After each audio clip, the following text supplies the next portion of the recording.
Esto es Punto de Conciencia y Salud, el podcast que une a ciencias de la salud, psicología, nutrición y fisioterapia. Una visión integral de cuidado mental y físico. Esto es Punto de Conciencia y Salud, una producción de la Universidad Mundial. Comenzamos.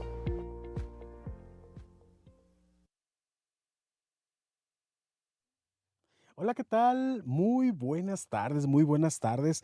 Qué bueno que nos acompañan en esto que es el podcast Punto de Conciencia y Salud. Mi nombre es Gilberto Bonilla y les damos la bienvenida a este espacio que produce la Universidad Mundial. Hoy vamos a hablar de un tema fundamental para nuestra salud: cómo entender la resistencia a la insulina. Una condición que puede pasar desapercibida, pero que está íntimamente relacionada con otras enfermedades como la diabetes tipo 2, como el sobrepeso, como el síndrome metabólico y muchos más. Pero para entenderla mejor, el día de hoy no estoy solo. El día de hoy nos acompañan expertos en el tema. Por un lado, la nutrióloga Brenda Paola Pacheco Hernández. ¿Cómo está? Hola, muchas gracias. Muy bien. ¿Y tú? Muy bien, gracias. Qué bueno, gracias por la invitación. No, hombre, esta es su casa y cuando quiera, aquí estamos a la orden, ¿de acuerdo? Gracias. Y también nos acompaña la doctora María Antonieta Cordero Gutiérrez. Ella presta su servicio social en los consultorios de nutrición de la Universidad Mundial. Doctora, ¿qué tal? ¿Cómo está? Bien, muchísimas gracias. Muy contenta de estar aquí nuevamente. Perfecto, pues igual, esta es su casa y muchas gracias a las dos por venir. Y ahora sí que, como luego digo, echarle luz a un tema que de repente como que no tenemos del todo claro, o que tenemos ahí medio la información un poquito revuelta, ¿no? Vamos, ¿qué les parece si vamos directamente sobre el tema que nos interesa? ¿Quién de las dos me responde la primera pregunta? ¿Qué es la resistencia a la insulina? Ok, perfecto. Bueno, la resistencia a la insulina, como bien lo dices, creo que es un tema bastante común que yo veo en consulta. Sin embargo, muchos no sabemos de qué se trata. La resistencia a la insulina es una condición en la que el cuerpo no asimila de manera correcta como la insulina, la glucosa. La manera en la que yo les explico a mis pacientes esta situación es: en tu páncreas tú generas insulina. Cada cosa que tú comes en algún momento se convierte en glucosa, que es como nuestra unidad de energía. Obviamente existen macronutrientes que lo generan de una manera más rápida que otros. Y entonces nuestras células, principalmente nuestro tejido adiposo, nuestros músculos y nuestro hígado, almacenan esta glucosa, ¿no? Entonces, para que pueda entrar esta glucosa a nuestras células, necesita una llavecita, y esa llavecita es la insulina. En el caso de la resistencia a la insulina, es como si estas llavecitas no funcionaran. Entonces, aunque yo, por decirlo así, genere 100 unidades de glucosa y mi cuerpo genere 100 unidades de insulina, no van a poder entrar esas 100 unidades de glucosa porque no están funcionando esas llaves. Entonces nuestro páncreas genera de una manera correcta esto, pero llega un punto en el que, como no está entrando, se sobreestimula y entonces empezamos a generar más insulina, ¿no? O sea, como que nuestro páncreas está funcionando en un 200%, por decirlo así. Entonces, esto genera a su parte pues demasiados temas, ¿no? O sea, si tú generas cierta cantidad de insulina y se queda ahí volando porque no hay manera de que entre, pues claro que genera ciertas otras condiciones que están asociadas, como bien lo comentaste. ¿Cómo qué cosas pasa si nuestro páncreas produce insulina además? Pues primeramente, esta resistencia a la insulina hace que no haya como el correcto desarrollo de nuestro cuerpo. O sea, nuestro cuerpo no está asimilando esa glucosa, entonces yo me siento sin energía, genero más reserva de grasa, ¿no? Por eso también estaba la asociación al hígado graso.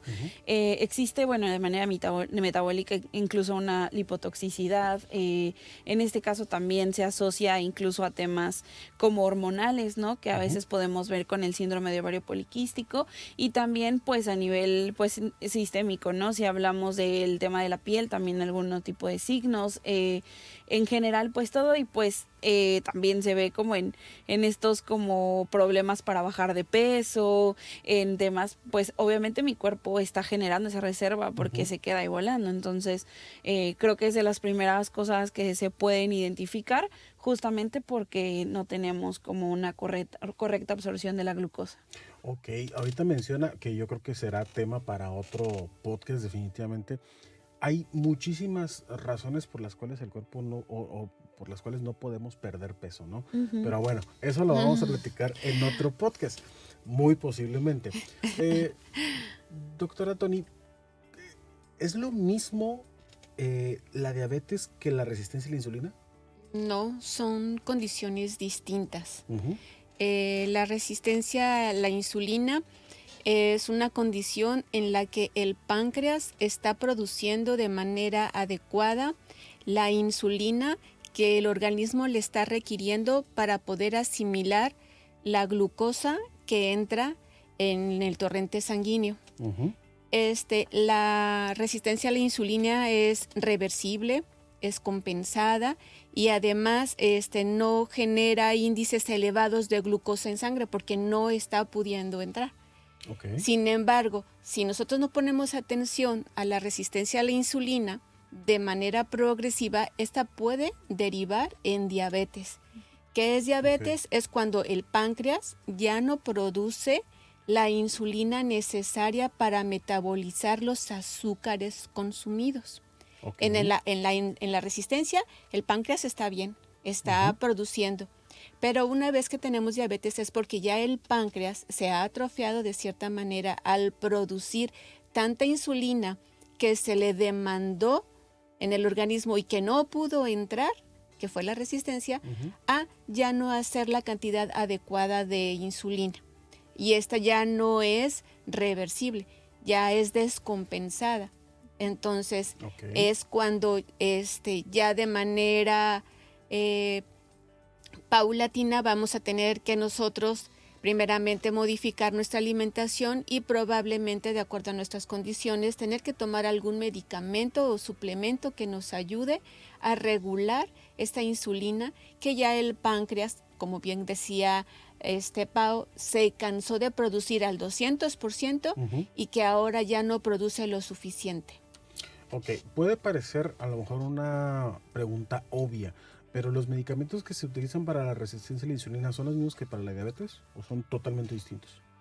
Generalmente, cuando tenemos resistencia a la insulina, dependiendo del grado, no se da un medicamento como tal, sino que se recomienda primeramente ejercicio y se recomienda hacer adecuaciones a una alimentación saludable, reduciendo azúcares simples, reduciendo grasas, y con eso tratamos nosotros de compensar.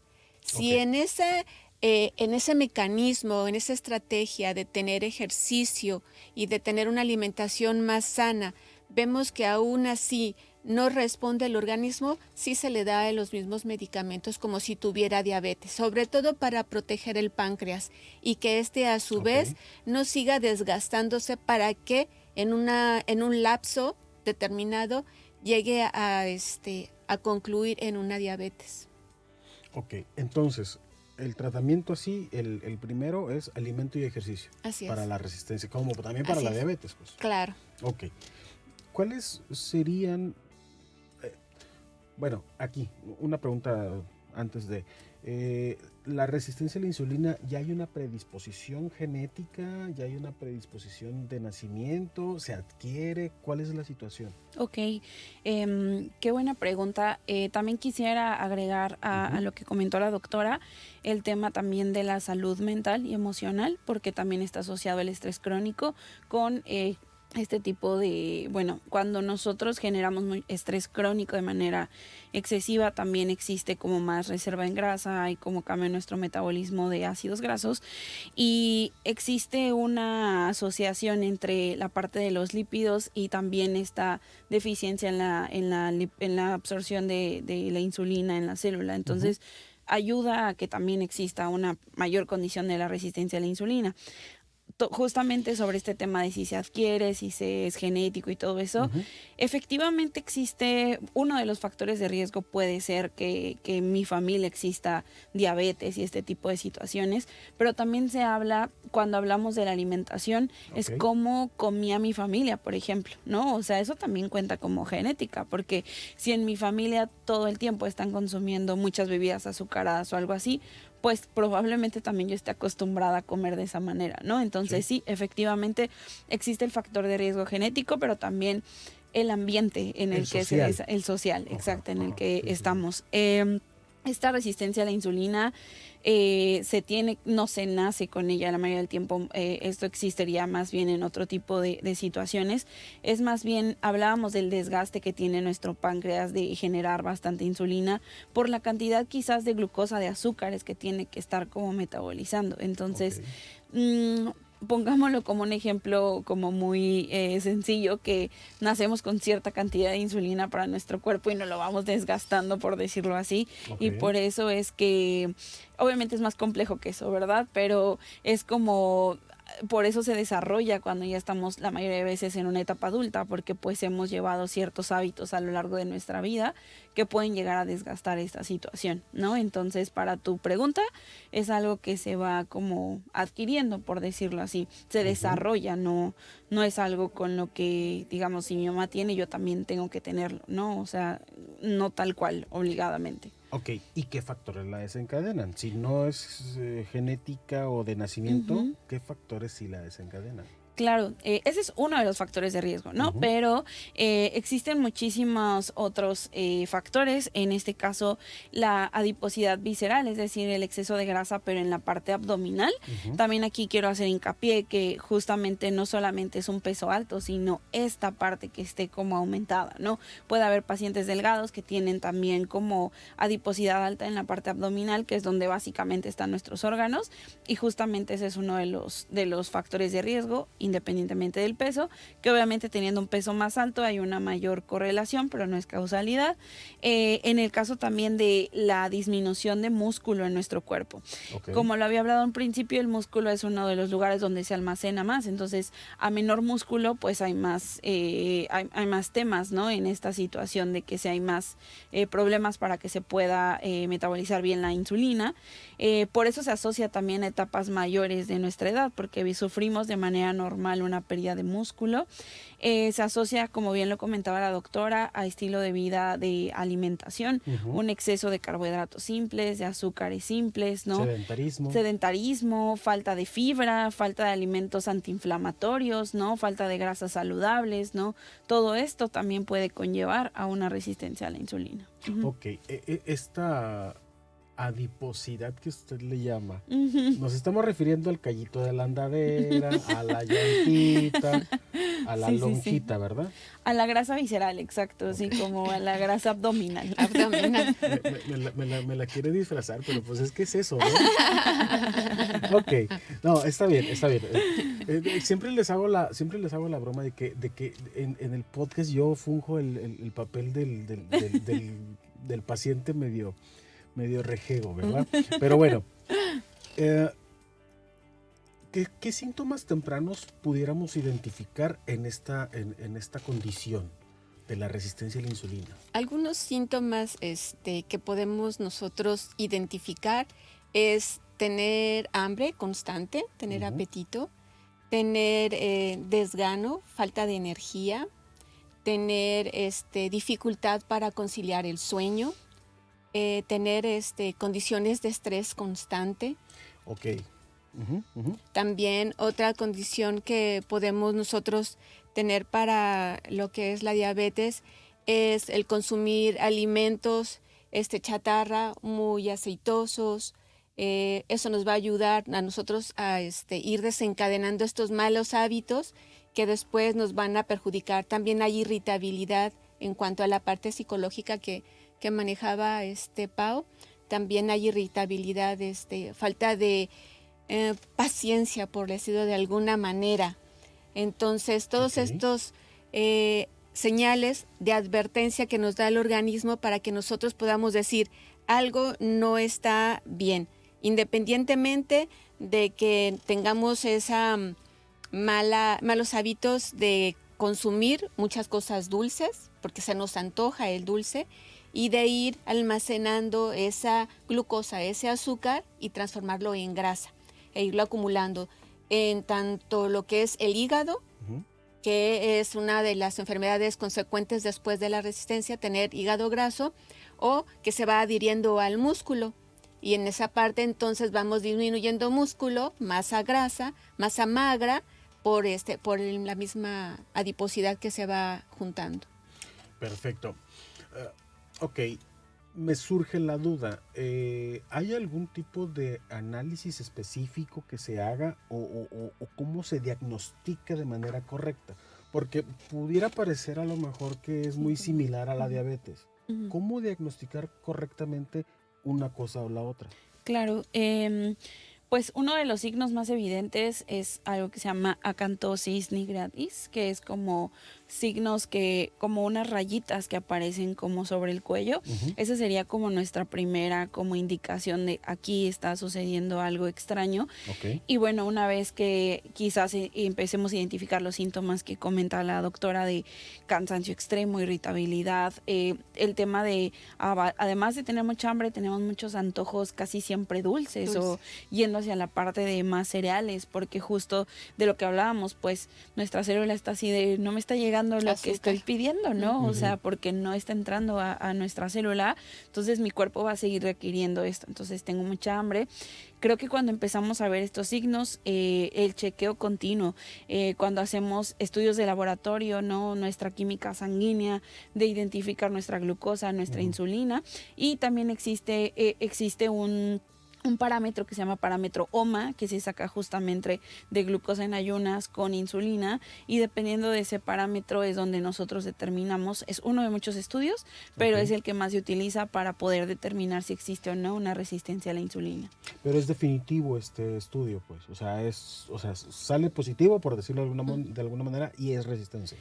Va por niveles. Sí. Niveles bajos, significa que está controlado, niveles altos es que hay cierta resistencia, y valores de arriba de 2.6 ya quiere decir que existe una resistencia marcada. Exacto. Ahí también hay que hacer hincapié en que la glucosa en ayunas también es muy sensible. Por ejemplo, cambia si mi tiempo de ayuno fue mayor, si un día antes me cené algo muy azucarado, o entonces yo sí recomendaría que fuera más de un resultado que saliera de esa manera para que si hubiera un diagnóstico, porque bueno, este específico que es parte de la fórmula puede ser muy modificable por otro tipo de aspectos. Sin embargo, pues como comenta la doctora, está como por niveles porque sale como un número, ¿no? Entonces, si ya está muy elevado, pues es claro que no determinó tanto el nivel de glucosa, que normalmente la glucosa va a salir en niveles bien, ¿no? Porque no es un tema de la glucosa, sino es un tema de que mi insulina no está siendo pues efectiva. Me llama la atención que ya en 2-3 intervenciones mencionan una palabra que me lleva a la otra. ¿Qué rol juega el estrés y los malos hábitos de sueño con esta condición de salud? Bueno, muchísimo. A través del sueño, el buen sueño, el sueño reparador, ¿no? Porque a veces podemos dormir 10 horas y no es reparador. Así es. Se generan 2 hormonas que son las encargadas del apetito y la saciedad, que es grelina y leptina, ¿no? Entonces, cuando yo no descanso de una manera adecuada, pues estas hormonas tampoco funcionan de una manera adecuada. Y pues bueno, existe ciertas cosas metabólicas que suceden ahí, y al final cuando no existe como este correcto funcionamiento, existe más como pues como condiciones de grasa, y esto también impide que pueda funcionar de una manera correcta la insulina. Ahora, en el caso del estrés, como había comentado previamente, es normal tener cortisol, es una hormona buenísima, es necesaria en nuestro cuerpo, pero cuando ya todo el tiempo estoy generándolo, pues es un estrés crónico que pues también funciona como hay cambios en nuestro cuerpo que hace que puedas tener un mayor riesgo de tener una resistencia a la insulina, ¿no? Hablábamos de la irritabilidad, de todo esto. Si mi cuerpo no está recibiendo la energía necesaria, pues claro que estoy todo el tiempo como muy irritable, enojado y todo esto, porque no estoy teniendo esa energía. Claro, entonces en eso todo esto se asocia en la resistencia. Siento que en los últimos tiempos, por llamarlo de alguna forma, se ha como que hasta satanizado al cortisol. Sí. Pero menciona que es una hormona. ¿Es la hormona del estrés? Una hormona que se requiere, que se necesita. Claro. Ujú. Ok.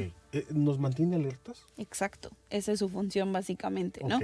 Pero pues tu cuerpo no va a saber si estás todo el tiempo huyendo contra un león o si Ajá. solamente estás Claro. corriendo porque ya se te hizo tarde o porque tienes que entregar no sé qué o por llegar a la Ok. renta o todo esto. O sea, no lo identificaría, ¿verdad? Y entonces se genera de manera continua. Ok. Y si yo estoy corriendo contra un león, pues se genera más adrenalina, ocupo más energía, ¿no? Y entonces es toda esta situación de mi páncreas va a necesitar más insulina para poder metabolizar más glucosa. Entonces es todo este círculo vicioso, por Ok. decirlo así. Le atiné, tengo estrellita entonces. Desde su experiencia, ¿cómo afecta? Bueno, es prestadora del servicio social dentro de los consultorios de nutrición de la Universidad Mundial. En la experiencia que le ha generado y también las clases que ha tomado de la carrera de nutrición, ¿cómo afecta la resistencia a la insulina la calidad de vida de las personas? Las afecta de una manera tácita y sustancial Ujú. porque empezamos primeramente, como dijimos, a tener desgano. Y si nosotros tenemos desgano, entonces no tenemos energía para realizar nuestras funciones. Ya sea que nosotros seamos estudiantes y no nos dé energía para poder estudiar, para poder retener la información, para ir modificando lo que es mi memoria a largo y corto plazo. Ujú. Entonces va modificando mi calidad de vida como estudiante. Ahora, si nosotros nos vamos como trabajadores, de igual manera. A la hora que yo no tengo la posibilidad de que mi organismo obtenga esa energía para que yo pueda trabajar y tener esa mente alerta Ujú. y funcional, entonces en el trabajo voy a tener desgano, voy a estar siempre cansado, voy a estar con sueño, voy a estar enojado, irritable, a la vanguardia y a ver quién me dice algo y ni me lo digan, porque entonces todo eso genera problemáticas primeramente individuales, porque entonces la persona ya no sabe qué le sucede, qué le pasa, por qué aunque come, porque siempre tiene hambre y está cansado, Ujú. porque no encuentra qué es lo que le está sucediendo y eso impacta a los que están a su alrededor. Es que es lo que iba a decirle. Impacta a sus compañeros, Claro. porque lo ven siempre de malas y entonces empiezan a juzgar, que eso casi no se nos da a los humanos. No.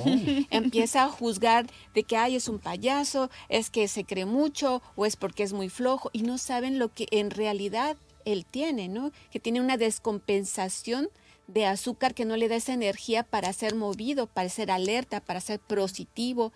Entonces empiezan los demás también a estar calificando. Y después, en el área laboral, pues siempre tenemos que dar objetivos, tenemos que estar siendo evaluados y nuestros jefes igual no nos ven. También daña a mi relación con mi pareja si estoy cansado.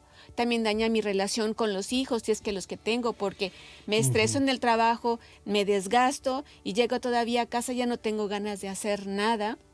Claro. Entonces, eso también va mermando. Y toda esta circunstancia metabólica, funcional, bioquímica que pasa en el organismo, al final de cuentas afecta a nuestro pensamiento, afecta a nuestra personalidad, a nuestra psique.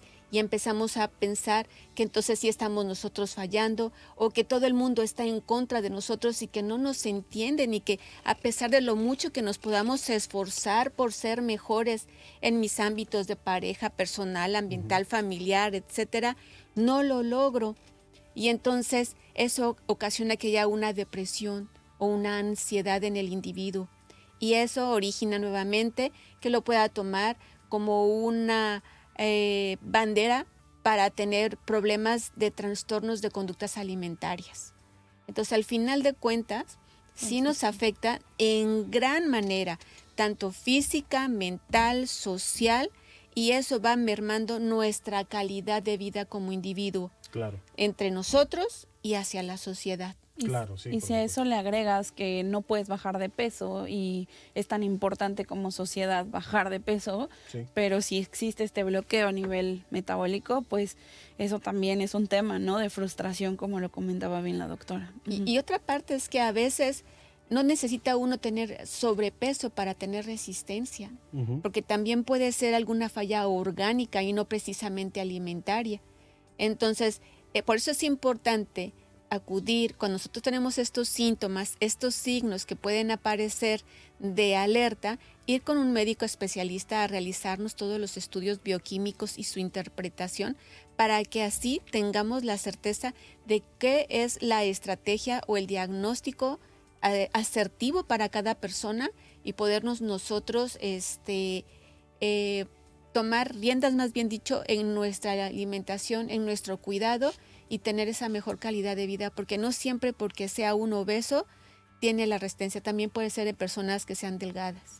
Ok, no es exclusivo. Pues. No es exclusivo. En esta parte, justamente de la exclusividad, ¿de qué manera se manifiesta la resistencia a la insulina en hombres y mujeres? ¿Es diferente? Pues puede desarrollarse tanto en hombres como en mujeres, Ajá. ¿no? Sin embargo, las mujeres, por los temas hormonales, estamos como más, tenemos un factor de riesgo mayor a los hombres, ¿no? Esto ya sería entrar a un tema como de síndrome de ovario poliquístico y todas estas cosas, pero sí, existe en los dos géneros y bueno, creo que aquí también tendría que ver como la edad de las personas. Por lo mismo del músculo que comentaba de que a mayor edad tenemos menos cantidad de músculo, hay mayor factor de riesgo que si somos hombres o mujeres, porque bueno, la grasa abdominal normalmente se le da más a los hombres, perdón, porque existe un tipo de obesidad que se llama androide, que es en forma de manzana, y como ya hemos hablado previamente, en esta parte del abdomen, ¿no? Que grasa abdominal, pues es donde están mis órganos, ¿no? Okay. En las mujeres es más común que la grasa pueda, para todos es distinto, ¿no? Pero en algunas mujeres puede tener más depósito en la cadera, en las piernas, ¿no? Entonces ahí no están los órganos, ahí no está mi hígado y puede ser como diferente, ¿no? Como este tipo de adiposidad. Entonces sí puede dar tanto en hombres como en mujeres. Muy bien. Desde los consultorios de la Universidad Mundial, los consultorios de nutrición, ¿se le puede dar tratamiento a esta situación? Claro que sí.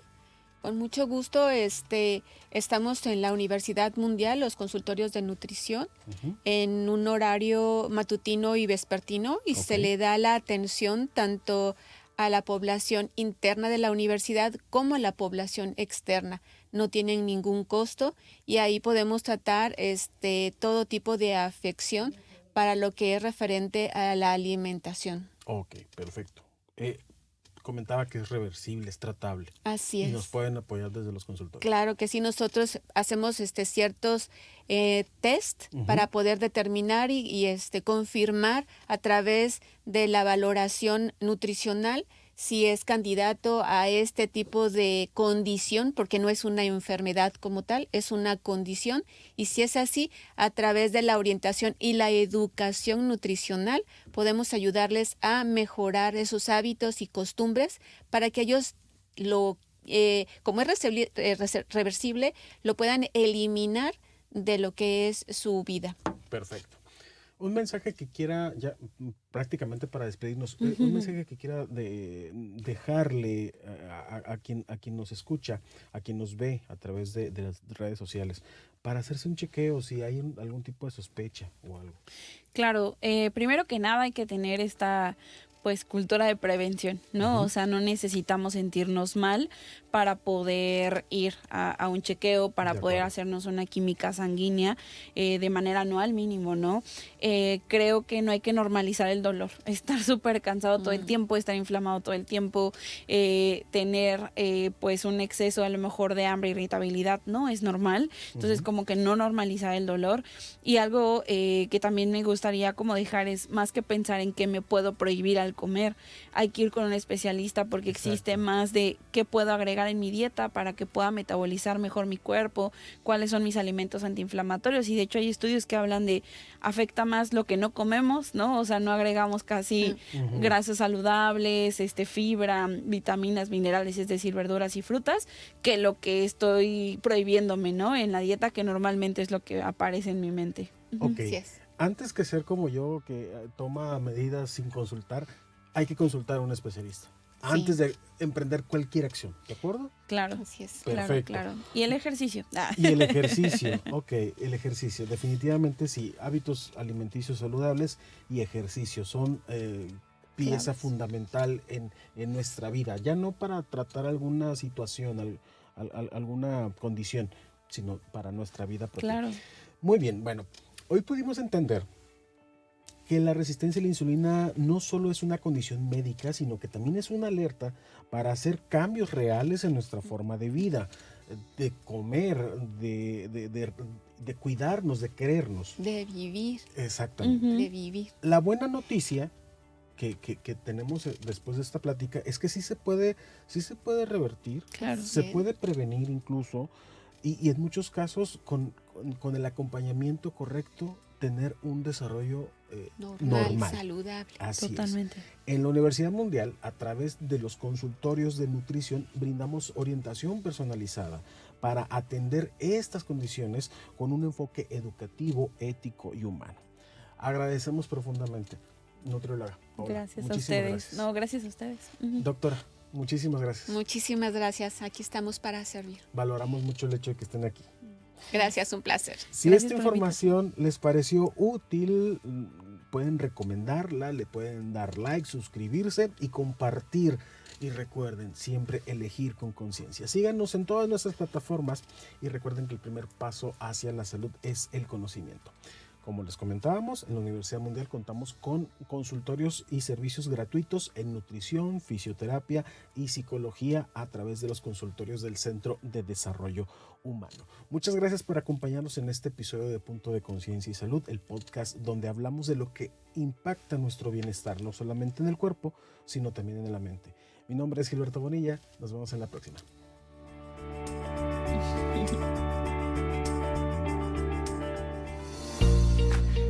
Punto de Conciencia y Salud fue una producción de la Universidad Mundial. Hasta la próxima.